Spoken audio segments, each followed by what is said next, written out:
Welcome back to 7th Grade Mustache. On today's episode, we'll be speaking about blinders and FEEDBAGS. The rate at which you dig into manufactured narratives. By the same ratio, you move further from your truth. Pick any of the current crises and dive right in. Each click, each prolonged thought on a smorgasbord of topics that you cannot change or mitigate. That's why they call it the rabbit hole. It just gets deeper and deeper. Remember we were kids and we found that hole and it went on for like 8-9 feet? That's what it is. If once you start researching any topic, when you research any topic, it's like, damn, what I thought was the truth or what I felt was the truth was a distraction, was something that was created to get you so turned up, so divested and devoted to these topics, to be the biggest cheerleader that you could ever be for something that has no connection to you, that's run by people that don't give a Frenchman's fuck about you.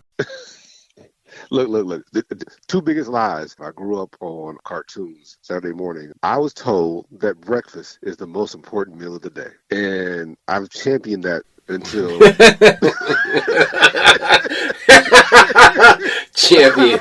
That means you fucking go in on some fucking breakfast. Whoa. Breakfast is the least important meal of the day. It's the most, what's the word? Not essential meal of the day. And, breakfast is literally breaking a fast. See, that's another thing when you don't analyze your words. So the other thing was milk. Milk does a body good. Now, here is the absolute truth about milk. Many people are lactose intolerant. Many African origin people, many Native American people, even some Asian people. A lot of white folks, they're lactose intolerant. So milk is not a necessity. But this is the honest to God truth. And whenever we talk about this podcast, we talk about how World War II has shaped our lives. The reason milk got super popular is because it is a better hydrator than water. Like literally, if you drink milk, you'll get hydrated faster than just drinking regular water. That's the truth. Everything else they taught you about it, bullshit, man. Bullshit. Immediately following the American victory in World War II, there was a meeting with all of the food producers in America in the industry. And they said, look, we're going to push this, and that. And they let them know, if you're going to make some money, these are the industries you got to get in to make the most money in. And a lot of these people were being told this by the military industrial complex. And I'm talking about the producers of these companies, the captains of industry in these companies. Basically, they were given orders by the United States government and the people in the military industrial complex. Look, this is what we need to push because there's going to be a population explosion and there's going to be a lot of people, a lot of customers, and many people that can be manipulated. So these are the foods that are going to be mass produced. They're going to be frozen, flash frozen, and sold to them as TV dinners. And so that's how you get the rise of fast food in this country. You always heard like the older folks talk about, their military experience. So while they're in the military, that's where they took on a lot of these habits, a lot of these food habits and even other habits. MREs. Like yeah. So literally when they come back to society, they come out of World War II. They had a bunch of like dusted cheese, and that's how they made Cheetos. Cheetos didn't exist before that. It's like, and we have this leftover stuff. We were making this. Well, let's make something out of it. That's just how that shit went. Like literally whatever was left over is how they devised a way to sell it to Americans. We joked about this 2 podcasts ago.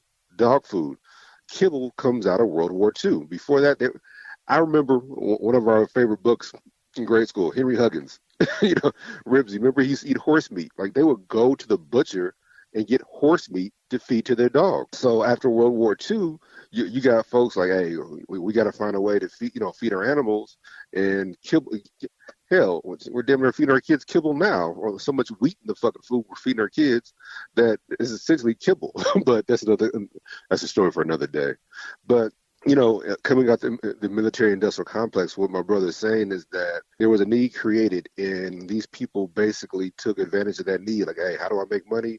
Well, if you go down this road, we'll make exactly. This is a company that makes food. Okay. Well, we got all these useless eaters. We're going to find a way to control what they think and control how they spend their money. And we'll make them think that, this is the American way. This is the piece of the pie you always wanted. No, you have a freezer now.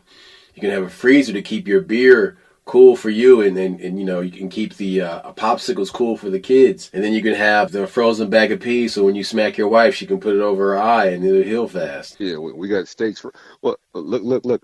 I don't know what year. I can't remember what year it happened, so I don't want to exaggerate. But the dairy farmers, when them niggas got together, Dude, when I was a little boy in elementary school, these fat lunch ladies would walk around with a cart up and down the hallways in school, and they would have cheese on this cart. Now, they would have cheese and they have grapes. Like, you wouldn't get a handful of grapes, you get one grape.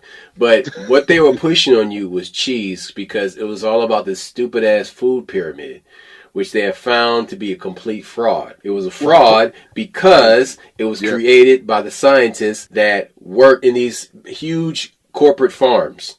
And they need to find a way to create more customers. So they're like, let's attack the children. Because that's how cowards do it. When they can't find any other means, they go after the kids. The same way the trans and all these people are fucking cowards, because they want to use children as a shield to hide behind, to push their agenda. Look, I just read an article about that whole food pyramid. It was like basically three ladies that were nutritionists. There was three ladies that were nutritionists, and they literally came up with a real food pyramid. It was more about fruits, vegetables, meat, breads were the smallest amount, blah blah blah. It was legit. But then when these like these food people like, oh man, that's not gonna work. The women actually pushed back, like, no, really, you need at least 3 servings of fruit a day, 2 servings of vegetables. It was legit, and literally they said, no, we'll take your funding if you don't change that shit, kind of thing. That's when you realize they start manipulating things so early on, and you hit kids because it's about indoctrination. It's not about anything else. Let's indoctrinate these motherfuckers early. Let's get them doing this, that, and the other, and they'll be our customers for their whole lives. Look, this food that we're touting ain't even healthy. This is pure cancer. This shit makes cancer. Cancer is an industry. When you find out that microwave popcorn causes cancer, when you find out half the shit we eat causes cancer. Listen, Bill, I didn't grow up with microwave popcorn. I grew up with a popper. A corn popper. You would plug it in to the wall, and it was just a heating element that had a bowl, and you would just pour popcorns, and it had a dome, and it has a side off the dome to catch for the bowl underneath. Hold it. You had holes at the top for the butter, and then when it was done, you just flipped it over, and you walked off with the bowl, or you poured it in another bowl. Then came the air popper. That was fucking technology. So if you was rich, you had the air popper where you would turn it on, and it would shoot the popcorn out the front into the bowl. And I'm like, man, this is the space age. Popcorn shoots out a tube and is ready to go. And so that was a thing. like literally, you have popcorn poppers. Then all of a sudden, Orville Redenbacher came out with the microwave bag. And you can put this in the microwave. Oh, you had butter, and you had 3 minutes to wait for your life to change. And you sat there and watched that motherfucker. And then you would go sit down and watch a Blockbuster Video movie you just rented on a VCR. No, Captain Video, nigga, because Blockbuster was, this before, this was. Well, see, Blockbuster was the 90s. Yeah. Like, but applause. These applause videos, Captain Video, yep. Applause and video, yeah. I would sit here and eat my irradiated popcorn after I stood in front of the microwave, and I grew a third eye, not realizing that I was fucking mutant now. But yeah, they literally have us thinking that, oh man, convenience. And then you realize that you are substituting your health for convenience. That's a motherfucker right there. Like when you sit down and have that conversation, like, hey man, I have breast cancer, but you're a dude. Well, like, fuck. It's because of all this shit. And then now it graduates to now where you hear us talk all the time about having your water in plastic bottles, phthalate. You hear us talk about atrazine. It's the number one fucking impurity in water is atrazine, which is, this shit causes frogs to, the boy frogs to lay eggs and the girl frogs to have sperm. No, to quote Alex Jones, it turns frogs gay. No, and seriously, so that's two. The third one that no one talks about is our water is not properly filtered, and so when all these women who are on birth control pee, they're not properly filtering the water. Water just goes through the toilet, it goes back into the main water system, or they just purify the water, but you still have birth control hormones in our tap water. And like I said, so your water should come in bottles. Your water needs to be purified. If not, like, you're literally giving you are bombarding yourself with chemicals that will alter your sexuality or alter your physical makeup. And people like, pish posh. Nah, bro. This gay explosion have an environmental reason for it. And it's a tough conversation to have. But look, they got us. Like my brother, we're hit with so many different distractions and to focus your mind and time on. And it gets you like that. We got these made up wars all the fucking time, bro. And next thing you know, you're fighting your neighbor over a property line. And the whole time your fucking city is raising your taxes and fucking you both. This blinders and feedback is a real deal. This is some shit that y'all need to pay attention to. So then people often get caught up in these news stories that they see. Oh, there's all these problems going on around the world. There's situations like these hyped up artificial wars that have started, like the one between Hamas and the Israeli government that's going on right now. And really, when you look at that for what it is, it's a huge distraction because it was done on purpose. When you take a country like that, that rules over another population in an apartheid situation with an iron fist, and they have complete full spectrum dominance over their realm, then they allow these bad guys that they funded and created to sneak in and attack. And these people were coming in on, powered hang gliders.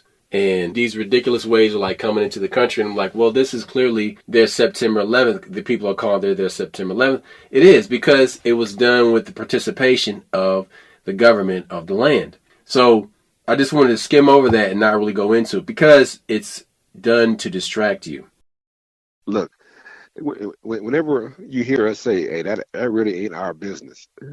When you find out how the Gaza Strip, how that was set up, in the 30s or whatever, or 40s, I can't remember, please forgive me. And like these England set it up, it's indefensible. There's no way for these people, there's no way for anybody to win that war. And so now you're fighting over land when y'all could just, you know what, let's just split this land. You can have this, I'll take this, and we'll be cool. They don't want that. And there are some people that are just bloodthirsty for no reason. So there's some people that like to do bad things.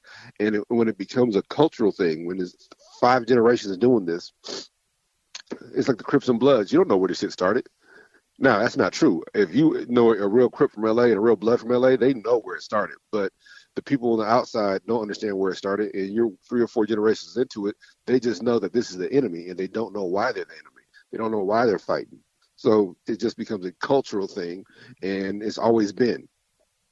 Look, like I said, that is distraction. That is newsworthy.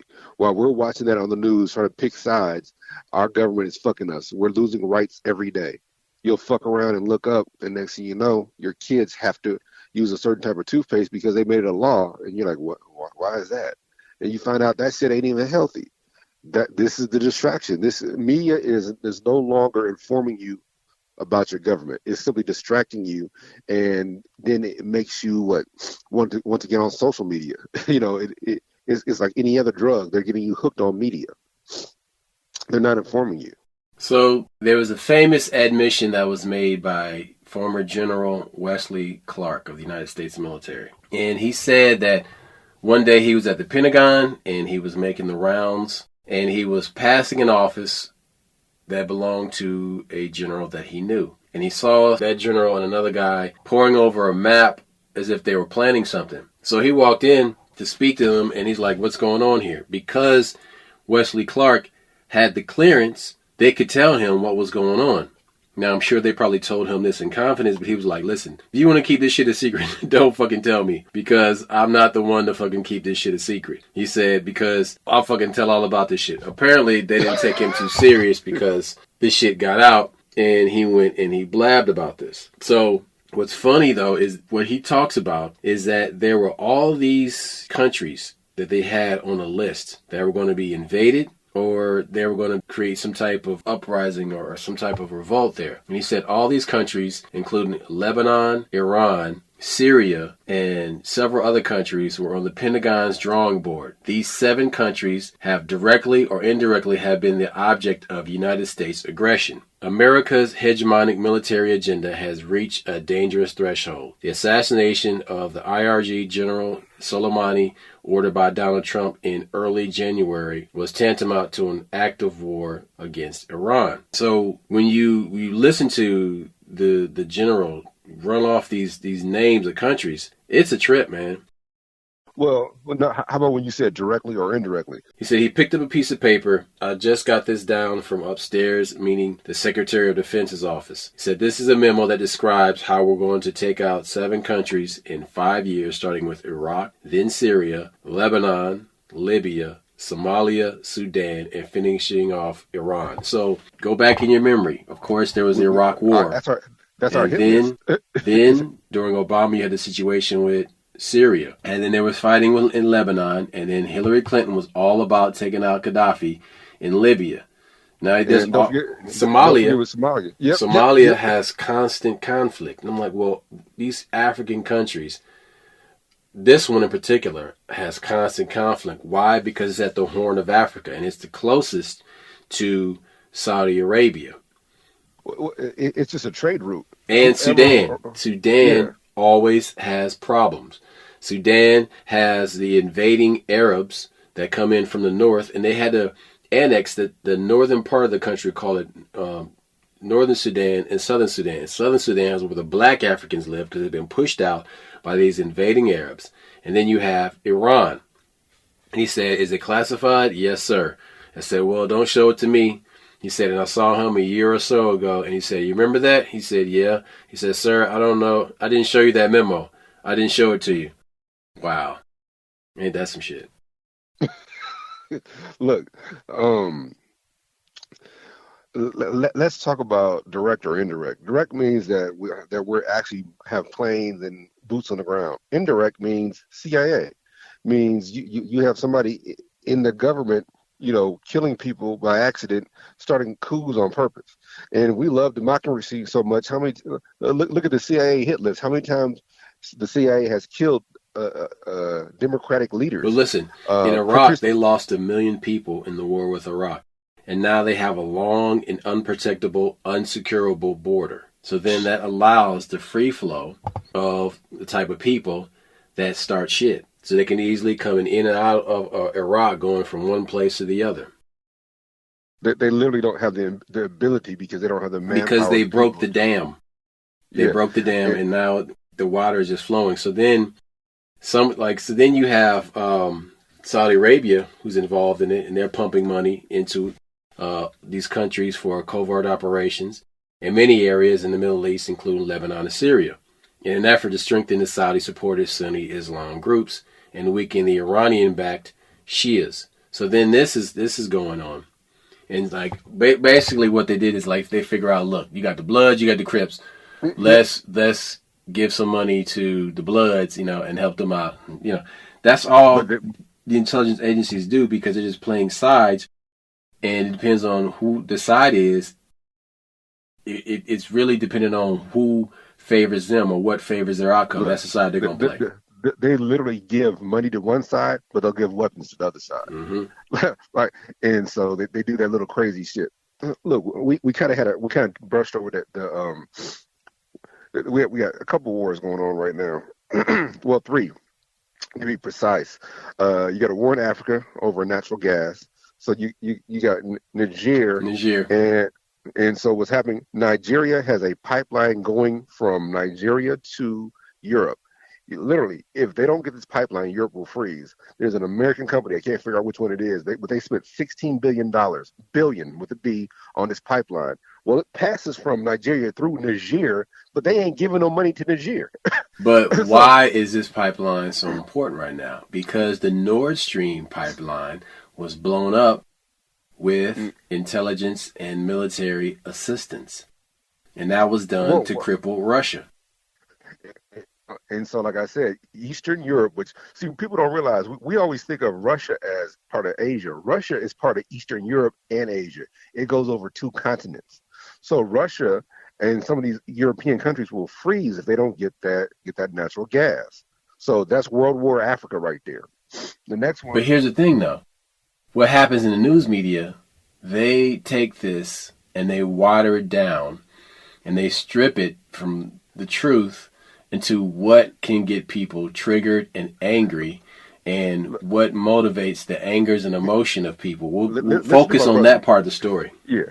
Listen, so right now, you ain't seeing shit about Africa in American news, but you're seeing Ukraine. Why is it that we don't give a fuck about what African nations? Oh, hey, niggas. So when niggas fight, we don't care about that. But when white people fight, oh my God. But then you want to support a country that actually has people that call us niggas in a derogatory way. I'm like, yo, fuck these people. Because first of all, part of this is about who is actually trying to control the region. The people that are at the heart of this practice dark arts magic, and they can trace their origins back to the time of Babylon, where they entered the unprotected southern border of Babylon, and these dark arts shape changer magicians called Khazarians actually made it into Babylon and started controlling it and worked their way all the way into Europe. And these Khazars, the Khazarians, are actually were the offspring or what helped to create the Ashkenazi people. Look, when people say things, so like literally you think people are crazy when they speak out. So who's that British guy, Pierce whatever? So you see him interviewing Roseanne Barr. Roseanne Barr is going off saying, these guys are Nazis. And she's referring to the president of the Ukraine. He's like, well, he can't be a Nazi. He's Jewish. She's like, they're Nazis. My people are originally from the Ukraine. We were kidnapped from one area. We took, and she's telling him like the people that run that, and what she's being honest, but people don't. Since you don't hear that narrative in the news, you think she's just a crazy lady. We talked about this shit 4 years ago in Newsweek. They talked about the beginning of the new neo-Nazi, whatever you want to call it. It's coming out of Ukraine. This is the home for neo-Nazism, and there are two big strongholds. That was Venezuela and motherfucking Ukraine. So so even when these Americans were over there training these people, they told the American government like, "Hey, these motherfuckers are using the word nigga a lot." And I'm a white person. I'm complaining about it. And so, yeah. So that's when a lot of us as black people tell you, like, hey, that's not our business. Like, look, Putin might be our enemy. Putin might be talking shit to us. Putin might be bitch slapping our government when he can. But one, he's not as strong as you think. Two, the people that he's arguing with are Russians, but these are the racist Russians. and he wants to take them back because of some old world bullshit. So yeah, we shouldn't be involved. Now the third world war that I'm warning you about is China was about to take back Taiwan, but you see what happened. China didn't take back Taiwan, and you know the reason? Because Ukraine and Russia was supposed to be like a 3-day war. Russia has all this power, has all these vehicles, and Ukraine wasn't supposed to be able to defend itself.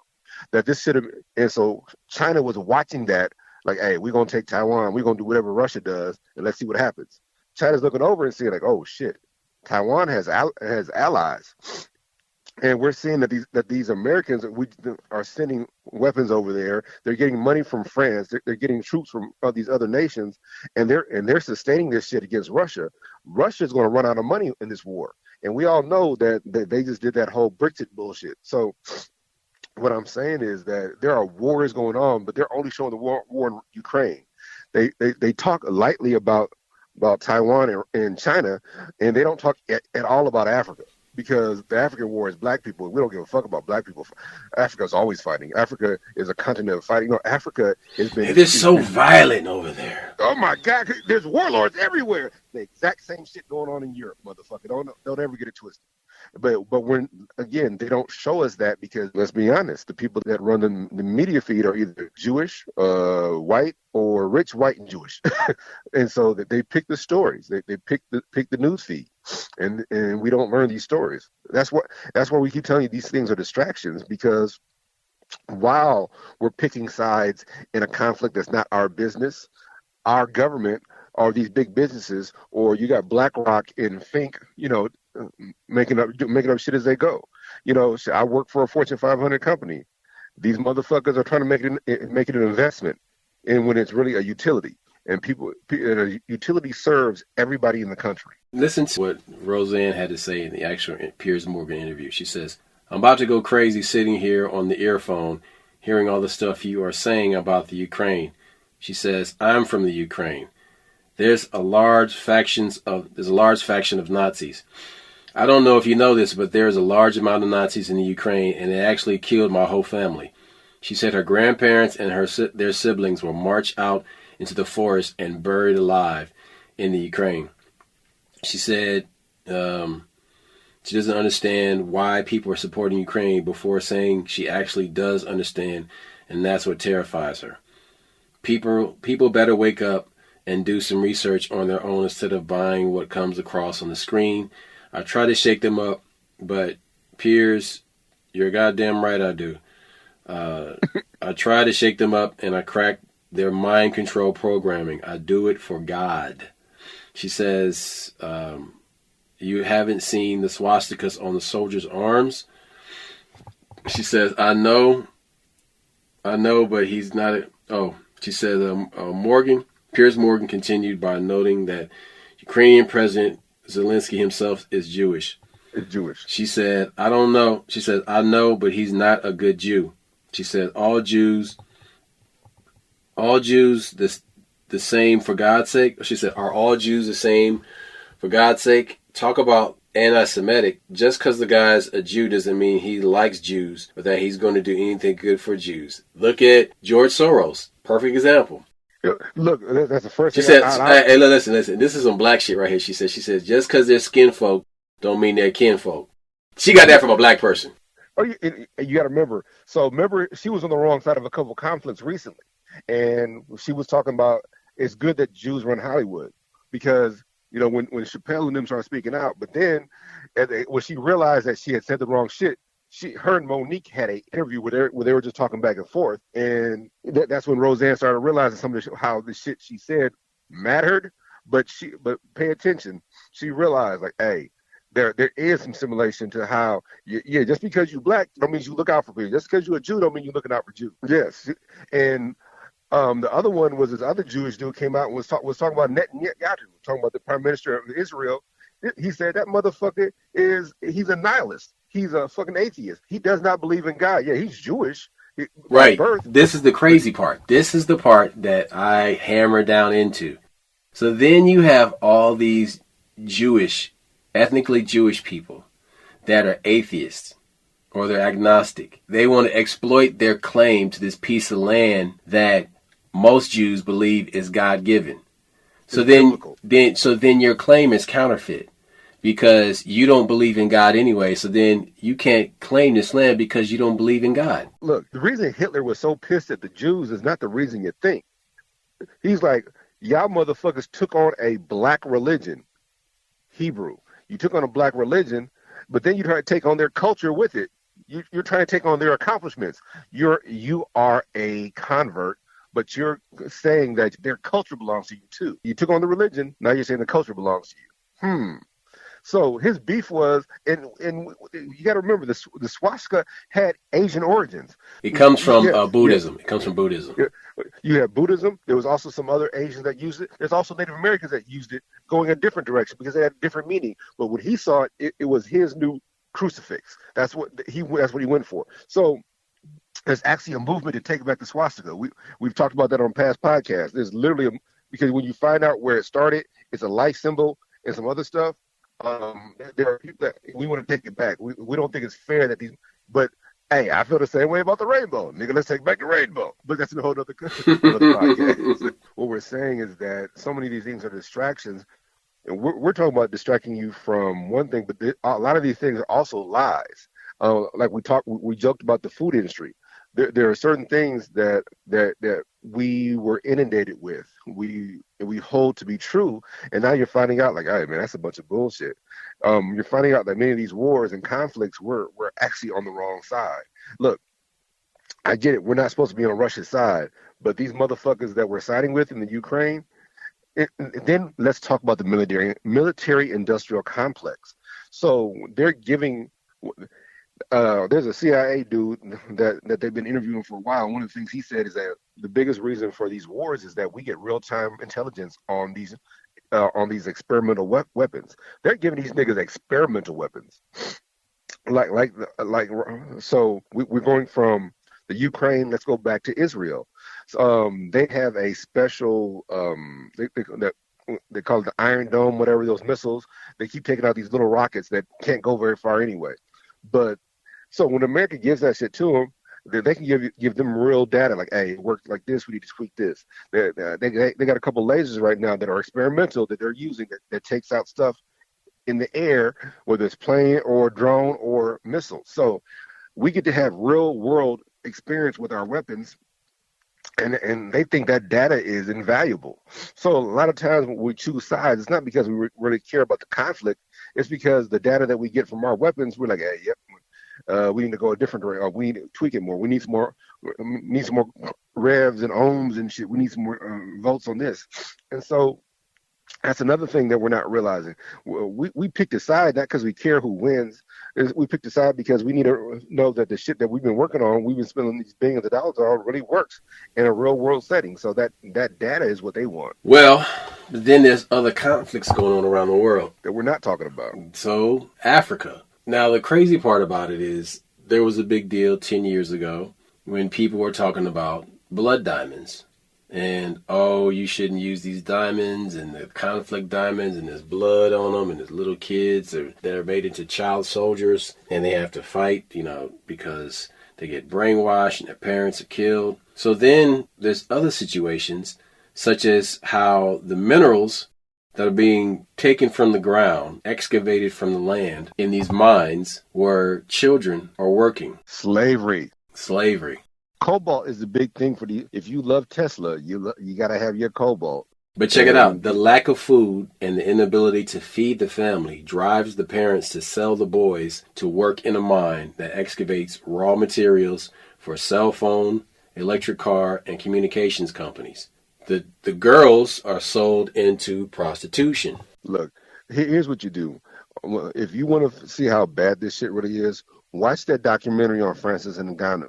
He was the UFC heavyweight champion. He left with the belt. He's going to a different organization. He's about to fight Tyson Fury in a match in a few weeks. But the point is, he was literally from 8 years all the way until he was 17.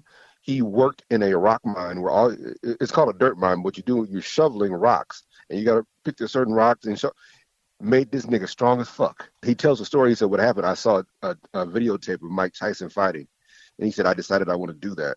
So he walks across the Sierra Desert, gets picked up, taken back a couple times, walks to France. This nigga, he jumps in fucking trucks, and these trucks drive. They might break down, but you're driving over the Sierra, from the Sierra Desert all the way up to Europe, catch a ferry, stuff like that. So he gets there and he starts training. But the point I'm making is that literally these people are working from childhood all the way to adulthood, and most of them don't make it out.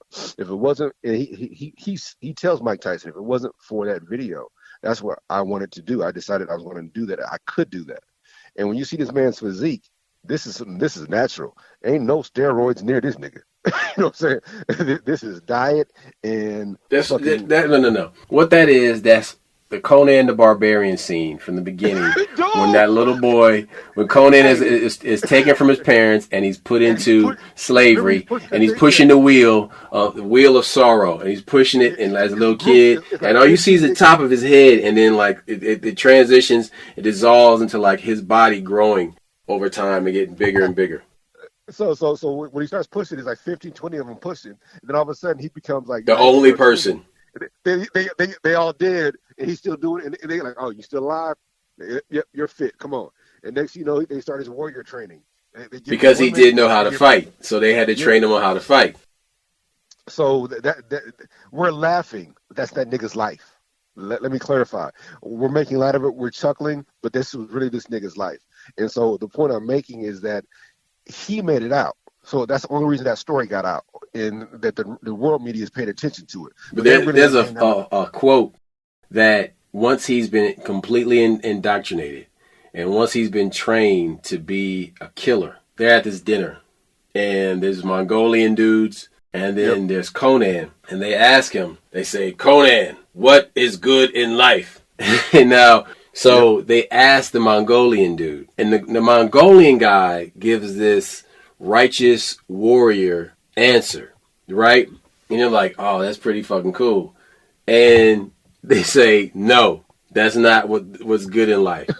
They say, Conan, what's good in life? And Conan gives this answer that sounds like a professional killer. Somebody that is a killing machine that just goes from village to village and just raping and pillaging and killing and leaving no survivors. So what happens is that this child, whose mind is like a sponge, is molded into whatever you want it to be. Look, the biggest fight on the planet right now is going to be Francis Ngannou versus Tyson Fury. After that, Tyson Fury is going to fight Usyk, who is from Ukraine.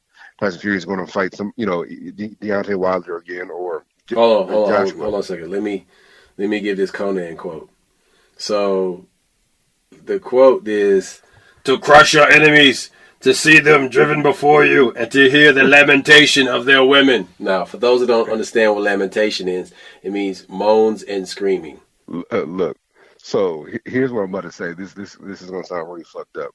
So, so the next MMA big fight is going to be. There's a couple little ones, but of course the big fight is John Jones versus Stipe. And so Jones is like, look, if I can't have the Francis fight, I'm going to retire. Based on what we just talked about, who's the bigger killer? Who is the warrior from birth? See, don't get me wrong. See, John Jones, both his brothers played in the NFL. John got some stiff competition. John's a legitimate gangster, physical specimen, yada, yada, yada. But you about to fight a motherfucker that probably died 16 times walking to work. You talking about a motherfucker that walked across the Sierra Desert. You talking about a motherfucker. He took the journey that slaves took on purpose. Like, if you look at African history, in the slave trade, where the Muslims was taking motherfuckers to Europe and taking motherfuckers, they would take niggas to Europe and take white women out of Europe. That's why it's called white slavery. That nigga took that journey on purpose on his motherfucking own. And you think John Jones stands a chance against that nigga? His story alone could write probably 17 books on shit he went through. And so what I'm saying is that you got Conan the Barbarian, and then you got Deion Sanders. Look, John Jones. Check it out. So what he was doing, he was also working in a mine, but precious minerals such as gold and diamonds top the list of minerals mined by about 1 million children in Africa between the ages of 5 and 17 for less than $2 per day.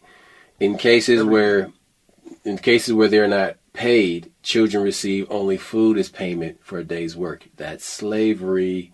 Human Rights Watch revealed in a report that 12,000 children, some as young as 8, are working in artisanal and small-scale gold mines in Tanzania, while in Ghana, thousands of children between the ages of 12 and 17, and some as young as 9, continue to work in hazardous conditions in unlicensed gold mines. In Mali and Burkina Faso, children represent between 30 to 50% of the small-scale mining workforce and work between 12 to 15 hours a day in the artisanal gold mining sector. So understand that a guy like Francis Ngannou, he already has the work ethic. He already knows how to get in there and just grind, because from the age of probably about 5 or 8 years old, he was in there working his ass off 12 to 15 hours a day. Look, so we know this for a fact. John Jones has used performance-enhancing drugs. There's other stuff out there besides steroids. But listen, but here's the thing, though. These kids, they're at the heart of the supply of conflict minerals used in many electronics. And in the Democratic Republic of Congo, cobalt mined by children laborers has been traced to supply chains of major tech companies like Apple, Samsung, Microsoft, and Tesla, Volkswagen. In the Central African Republic, children as young as 11 work alongside adults in the blood diamond trade. Look. All I'm saying is that you got a guy that is genetics, and unfortunately scarcity has made a motherfucking nigga in the crucible, and that's Francis Ngannou. You got John Jones, who's a beautiful athlete, but he's used a lot of performance enhancing shit over the years and cocaine. I think that's a good fight. Now let's talk about the fact that literally they're still doing this shit to this day. That even in Libya, you had these Muslims who were using black folks as slaves. There were the slave trade. You know, when they killed Gaddafi, all of a sudden them evil motherfuckers that happen to be Muslim were taking these people and selling them to Europe. Again, so the slave trade, this is a real thing. But those aren't the stories that make the certain news circulation. Like that story popped up in 2017, and from what I'm hearing, it hasn't stopped yet. But they haven't. That story hasn't made the news cycle again. But we've been inundated with the war in the Ukraine, day 712. That shit, because it's white people fighting, and we know white people don't fight. What I find strange is that Marina Abramovich has been asked to be the ambassador for the Ukraine. So what you got to understand here about that person? No, you left out the education ambassador. Yes, that she's going to be working with children. You got to. I'm sorry. Right, but a person who teaches blood cooking, sacrifice. You know what I'm saying? Blood cooking and sacrifices and you know all these situations where dark arts are involved.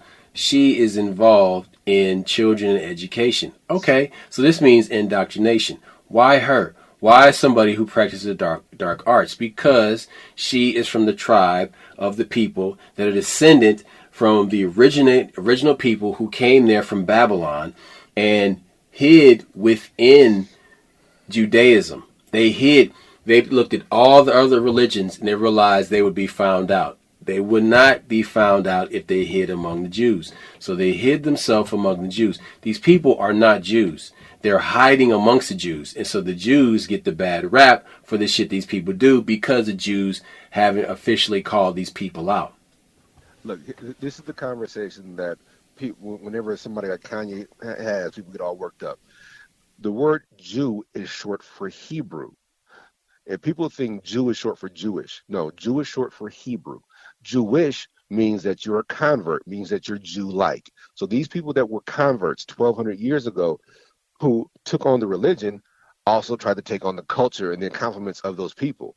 And so we don't know any better, and we think that Jew is short for Jewish, and it's not. And so once you understand that Jew is short for Hebrew, then all of a sudden you understand that, okay, these motherfuckers who just converted to this religion are still in the culture. It's the same thing with the Arabs in Egypt. You have these people who took over this country in 200 BC.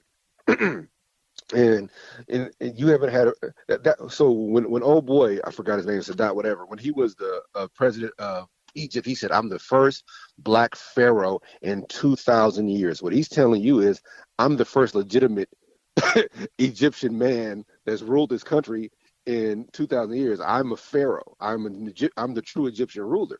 So, but now you have these Arabs, and you got Azawazi, the guy that's in charge of the antiquities, and he even says, there's a video where he says, no, they're not niggers. They're not niggers. What he's saying is that the mummies aren't niggers. He's saying that these Egyptian pharaohs aren't niggers. And then when they did the DNA test, they were sub-Saharan African. Yes, when they did all the tests, and so he's mad, and then all of a sudden now you can't. If you're a black entertainer, you can't go there. Travis Scott, who we know is a sellout, he was supposed to do a concert in Egypt, and the government said no because you're Afrocentric. He's like, no, I'm not. I'm a sellout. Nope, they don't want any niggas over there performing because they don't want them to inspire the black folks that are still over there, and so they're pushing a narrative now, and so they don't. People don't get inspired either way. Yeah, all you're saying is true, but what do you do when these niggas are changing history in front of you? Or what do you do when you can't teach black history in Texas because they got towns that belong to niggas that these motherfuckers might ask for back? What do you do what makes white folks special What makes Jewish people special is they pencil whip your ass. They'll pencil whip you. I get this example to somebody recently. I said, "You ever?"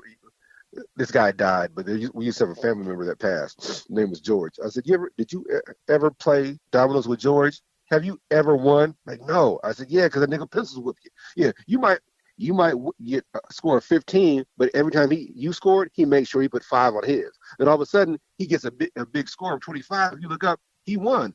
You've led the whole game. Well, that's what it means to be pencil whipped. A nigga beats you on paper, didn't beat you in real life. That's how these motherfuckers are. They beat you on paper. They create laws. They create statutes. They write the books. They're in charge of McGraw-Macmillan and all these other book companies that supply the education. They appoint people. You just said that they put that Abramovich bitch in charge of the education of the kids. That is how you create willing participants. You're creating slaves. You got these kids will look up to the wrong thing, and next thing you know, they're running away from their parents right into fucking Satanism and all this other bullshit, waiting for them. And so it's so difficult for you to realize that we were brainwashed very early on. It's just that simple. Like, look, Black history is this, American history is this, European history is this. And if you're a good European, if you're good this, you're good that. And so then you don't worry about the truth and then all of a sudden you get older and you find out one thing was a lie. You find out 2 things a lie, and you're like, damn, my whole childhood's a lie. You talk about secret societies like Freemasons. You talk about that shit, and the way they get motherfuckers is when you get in there, they start telling you the truth about America, and you're like, oh hell. And then you get higher up, and then you keep finding out everything you learned before was bullshit. This is bullshit. This is the truth. This is bullshit. This is the truth. That's why that knowledge thing, that they call it light. That's why that light in the darkness is a big deal. And who gives it to you is a big deal, because they control the amount of knowledge you have about something, so they control how you feel about it. Or they distract you with bullshit, and you don't have any feelings about important shit. It's a fucking shell game like a motherfucker. Indeed it is. But then when you look at these situations, like these young girls that are kidnapped or sold by their parents into brothels, like what happens in Africa or in Southeast Asia, these parents are willing to do this because they can't afford to feed these kids. So, take care of them. Yep. Yeah, so a person will probably say, well, don't have fucking kids. Well, that's a whole nother conversation. But here's the thing is, like, okay, you can address these issues at the root, or you can just deal with the surface. Now, you can deal with it on the surface, and you can try and like rescue one kid at a time, but that's exhausting, and it'll drain your resources. But if you find a way to get with a group of people to attack the banks that are accepting these bribes, that are accepting the money on behalf of these drug cartels, on behalf of these sex trafficking organizations, then what you have is you have an effect on the money. And then once you affect the money, then you really hurt these cartels and these sex trafficking groups. Because now on the surface level, there's the shame and the blame.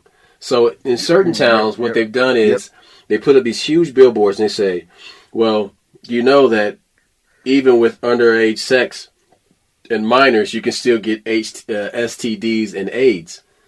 And when you put that blame and that shame and that fear onto these would-be pedophiles, onto these would-be sex traffickers, that puts an extra element that makes people less prone to do it, because people think, oh, well, if they just legalize all drugs and they legalize all forms of prostitution, then the problems will go away. No. What it's going to do is all these deviants, all these criminals, all these pedophiles will now come out the closet and then continue to do what they do, but in the open public.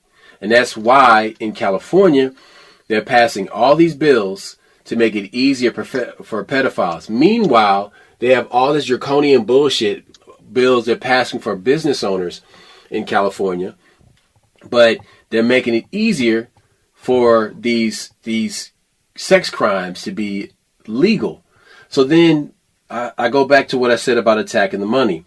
because banks are required to run an intel analysis on people that want to open a bank account or take out loans. And the Department of Justice fined HSBC Bank for laundering money for Mexican drug cartels. Thomson Reuters WorldCheck is the agency that runs intelligence analysis for banking institutions. On December 11, 2012, HSBC Holdings and HSBC Bank had to admit to anti-money laundering and sanctions violations, and they had to forfeit $1.256 billion in deferred prosecution agreement. They were caught laundering money for cartels, and they got a slap on the wrist, and they had to pay $1.25 billion. But that's how you attack this. You can attack it, like I said, from the surface, or you can attack it from the root, because when you attack it from the root, that's when you get real results. Now, there are human lives and there are people suffering. Yes, but you have to do this in a multi-pronged approach. You can't just do it one way. So yes, attacking it at the root does help. But then once you attack it at the root, you then have to go in and get those people that are still running these covert groups, these sex trafficking rings, and you have to break it up. In Georgia, one of the largest ones ever was broken up, I think, with about 20 to 40 kids. No, it was like 200 kids nationwide. It was like 40 in that one area. They attacked like several things at the same time across the nation. Mm-hmm. Yeah, that's some legit shit. That's a sick story. Look, the the only thing I would add to what you were saying, Roscoe, is there's a couple things that fix it. One, you need poor people. When you got poor people, you have people who are struggling that will do anything for money, not because they're bad people, but because they're in a scarcity situation where you're barely eating. So of course they'll sell their kids and do things. That's disgusting. It's impossible. Because they're in a desperate, dire situation.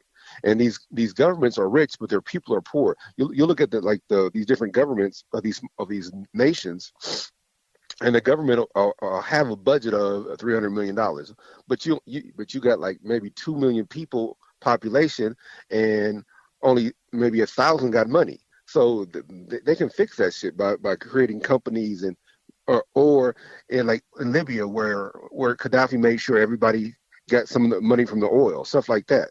So that's one way to solve a problem. The other thing is that I keep warning people about this digital currency that people keep slapping you over the head with, but that's a hustle, because what it is these poor people are figuring out how to make money with this physical dollar now. Like it took us hundreds of years to figure out, okay, yeah, we can make money off this dollar. And now, so you got different poor people figuring that shit out. So now you got poor people becoming rich people. They don't want too many poor people becoming rich people because they might change some shit. Let's change the rule, change the court. So now we're going from basketball to volleyball. We're going from football to soccer. It's a subtle change, but it's enough of a change where you got to, while you guys are reacclimating to what the situation is, the richer people just keep getting richer. That's always been the way they do it. They change the rules enough to where that you can't thrive. Like you were on the verge. Fuck it, they changed the rule. So this is the shit we're dealing with. Whether it's politics, whether it's like Roseanne said, these guys are Nazis. Whether they change the rules, and the media is paid in that situation where, like I said, the feedbag and blinders. Feedbag is what you put on a horse so it can eat some grain. You put the blinders on so it only goes and looks at what you want it to look at. That's what they're doing to us. They're making us focus on this one thing and making you think that you're getting a little bit of food here, so this must be the right thing to do or the right thing to look at, and it's not, because there's all kinds of shit happening behind that horse. There's all this shit happening behind us that we're not seeing, but we're being told to focus on the wrong thing. So, man, wake up, people! Like, it's some bullshit, and the narrative is not the truth. The narrative is just what it sounds like. It's a narrative. These are the speaking points they want you to talk about. But this ain't the real deal. This ain't the healthy thing. This ain't the truth. This is bullshit. But in the meantime, people will be shadow banned, and they will be covered with shame glaze, because there is one narrative versus the truth. And the truth, it will always be what it is. They can try and cover it up, but in so many ways, it always seems to come to the surface. Whether it's a football athlete collapsing right in the middle of a game after completes a play, and he stands up and then falls back down like the wind just blew him over. Yo, the crazy part about this is that God always points the finger at the truth all the time. And people can try and cover stuff up, but that you have all these examples, more than I can like count on two hands of fingers, of how people would try to preach one thing to you, but the truth always reveals itself over and over and over. I think the biggest thing is that back in the day when you saw the truth, people responded right. I think nowadays people don't care about the truth, and I think that's where how evil will win if we don't start making people care about the right things. You know, legitimately with kids and companies and money and businesses. Like literally back in the day, some of these things would have caused an uproar, and it would be an immediate something like, hey man, like. People, like we talked about this in the 80s, the dude that ran Tide came out and said he was a Satanist. Tide fell off. Like shit, that nigga had he's no longer in charge of the company. He's now in the mailroom. They had to do that shit. But nowadays, you find out some evil shit. You're like, whatever. It's not important. It is important. But what they're doing is that they're changing your core values so much to where, like my brother just told you, in California, if you're caught with a kid, you get 7 years when you used to get 25 years. If you're caught with a kid, you get community service. What the fuck? So you mean to tell me if you rape a kid that you got to go pick up some dirt along the side of the road and you're good? That's fucked up. So yeah, you got to pay attention, and you need to know when you should be alarmed. You should be outraged by some of this shit. Instead, like, fuck it, let me get to work. But that's the problem, is that your outrage is being steered in a different direction. Yes. Yeah, they have basically put a rudder on outrage, and they're steering it down the river in directions that they want it to go in. And every now and then they let it hit the riverbanks, just to cause a shit show. But these are recreational outragers, which is the title of an early episode.